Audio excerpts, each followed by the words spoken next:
Welcome to the VIP Masterclass series. I'm Josh Wright, and today's episode has to do with alignment between the hands. This request comes from both Janelle and Nigel. Nigel's a longtime member. Janelle's a newer member. Nigel's been waiting on this video for a long time, so thanks for your patience, Nigel. I'm going to start with Janelle's question because it will be more of a general thing that we'll address, and then we'll get into specifics with Nigel's passage that he wants us to address. So Janelle says the following. Hi, Dr. Wright. I've been using your 1, 2, 3, 4 method to practice scales for a while. It's great advice, helping a lot for me to increase speeds on scales.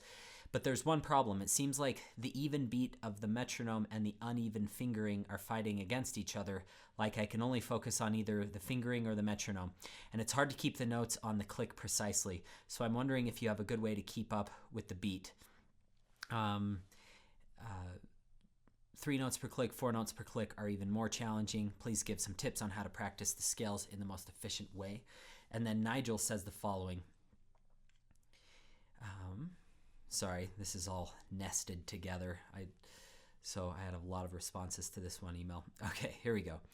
He said, Dear Josh, could you make a VIP video on getting good alignment? My right hand's always faster than the left. Looking at this passage specifically from Chopin Piano Trio, Opus 8, and I've never played this personally, so we'll definitely take a look at this. Let's start with kind of a more generalized advice for getting hands aligned. I'm going to demonstrate with something I was particularly having trouble with Rock 3, and then we'll get into Nigel's specific request of the Chopin Piano Trio. There's this part in the first movement.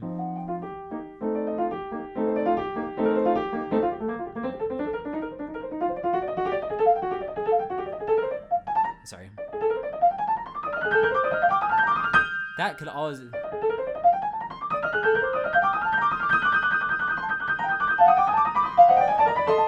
It was mostly... Whoops.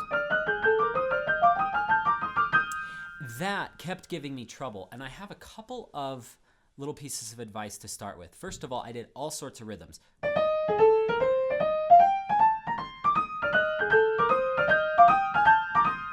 Rhythms are the biggest bang for your buck, and you can do them a couple of different ways. I know I talk about rhythms all the time, but maybe we haven't addressed in this group specifically how to do those. Babayan always taught me that the short notes should be lighter and the long notes should be louder. When you're first starting, I would do everything loud. That helps your hands to not be flimsy, okay? And then...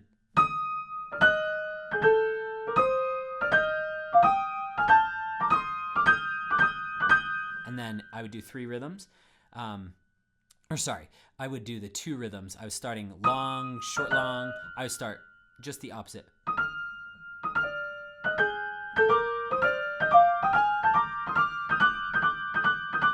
And then I do 3. And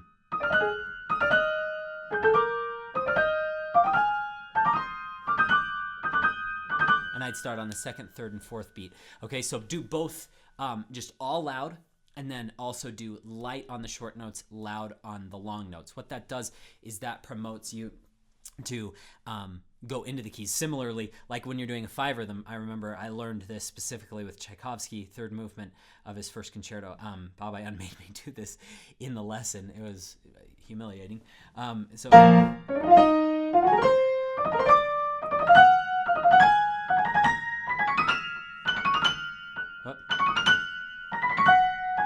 For this,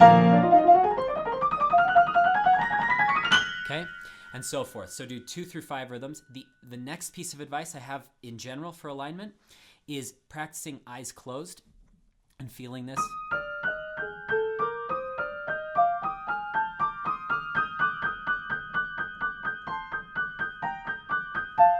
Okay, and even going to the extreme, and all I want you to feel... I want you to feel those hammers. I want you to think of both hammers, both on the right and the left, hammers hitting the strings at exactly the same moment.